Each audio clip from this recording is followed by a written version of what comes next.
भोर भई भज प्रभु नाम होगा तेरा कल्याण। भज रे भज रे। आइए जानते हैं व्रत और उसके नियम। सर्वसाधारण में व्रत का अर्थ उपवास माना जाता है। उपवास का अर्थ होता है गुणों सहित निवास। व्रत और धार्मिक कृत्य, धार्मिक अनुष्ठान, नियम संयम, पुण्य के विचार से उपवास करना, विधि विधान, प्रतिज्ञा बताया गया है। व्रत और उपवास वास्तव में एक ही हैं, परंतु इनमें जो मुख्य अंतर है वो ये कि व्रत में भोजन किया जा सकता है और उपवास में निराहार रहना पड़ता है। भारतीय संस्कृति में व्रत अर्थात उपवास का महत्व देखने को मिलता है। प्राय स्त्रियां अपने सुहाग की कामना के लिए, पुत्र की दीर्घ आयु की कामना से अथवा किसी विशेष उद्देश्य की पूर्ति की इच्छा से व्रत रखती हैं। व्रत रखना एक बात है और उसका विधि विधान से पालन करना दूसरी बात। किसी कार्य की संपूर्णता तभी है जब उसे उचित नियम और विधि विधान से किया जाए।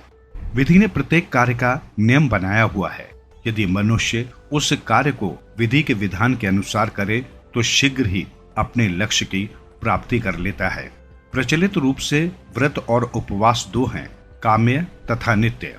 काम्य व्रत वे कहलाते हैं जो किसी विशेष कामना के उद्देश्य से रखे जाते हैं, जबकि नित्य व्रत में कोई कामना नहीं की जाती, वरन वे मात्र भक्ति भाव से किए जाते हैं। ये व्रत कायिक, वाचिक, मानसिक, नित्य, काम्य, नैमित्तिक, आयाचित, एकभुक्त, चंद्रायण, मितभुक्त तथा प्रजापात्र के रूप में रखे जाते हैं। मानव जीवन को सफल बनाने के कार्यों में व्रत की बड़ी महिमा मानी गई है।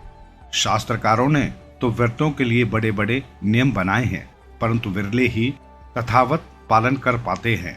यहाँ हम व्रत संबंधी सभी बातों का परिचय अर्थात व्रत धारण करने से पूर्व क्या करना चाहिए, व्रत के अधिकारी कौन हैं, व्रत के पुण्य, व्रत के प्रतिनिधि, व्रतों में आवश्यक निषेध, देव मूर्ति का रूप, व्रत कैसे प्रारंभ करें आदि के विषय में बता रहे हैं। आइए व्रत उपवास से जुड़ी कुछ ऐसी महत्वपूर्ण बातों की ओर ध्यान करें जिन्हें हर व्यक्ति को जानना चाहिए तथा जो आगे के व्रतों के लिए भी एक मार्गदर्शक का कार्य करेंगी। व्रत धारण करते समय तन और मन दोनों की शुद्धता आवश्यक है, अर्थात व्रत में सफाई का पूरा ध्यान रखना चाहिए तथा वस्त्र भी साफ सुथरे व स्वच्छ होने चाहिए। व्रत का पूजन स्वच्छ और मनोरम स्थल पर करना चाहिए। व्रत पारण के दौरान संकल्प पर विशेष जोर दिया जाता है। व्रत रखने के लिए 24 घंटे पूर्व आहार विहार और चित्त की एकाग्रता पर पूरा ध्यान रखना चाहिए। व्रत रखने वालों को इस बात का विशेष ध्यान रखना चाहिए कि व्रत आरंभ करने के बाद यदि क्रोध, लोभ, मोह या आलस्यवश व्रत को अधूरा छोड़ दे तो 3 दिन तक अन्न का त्याग करके व्रत को पुनः प्रारंभ कर देना चाहिए। यदि आपने संकल्प लिया है तो यथा संध्या उसका पालन करना चाहिए। व्रत की अवधि पूरी हो जाने पर उसका उद्यापन करना चाहिए, क्योंकि उद्यापन के बिना व्रत का फल नहीं मिलता, व्रत निष्फल होता है। प्राय लोग व्रत उपवास के एक दिन पूर्व खूब ठूस ठूस कर खा लेते हैं, जिसका उनके स्वास्थ्य पर बुरा असर पड़ता है। धर्म शास्त्रों में इस तरह की परिपाटी की निंदा की गई है। ऐसा करने से व्रत सफल नहीं होता। व्रत के दिन केशों या देह, शरीर पर तेल या उपटन का उपयोग करना वर्जित है। श्रृंगार प्रसाधनों का उपयोग भी नहीं करना चाहिए। व्रत करने वाले को बैल, ऊंट व गधे की सवारी नहीं करनी चाहिए। व्रत के पूर्व और पारण के समय तली चीजें ग्रहण नहीं करनी चाहिए। व्रत की अवधि में पान, तंबाकू का सेवन तथा नाखून काटना वर्जित है।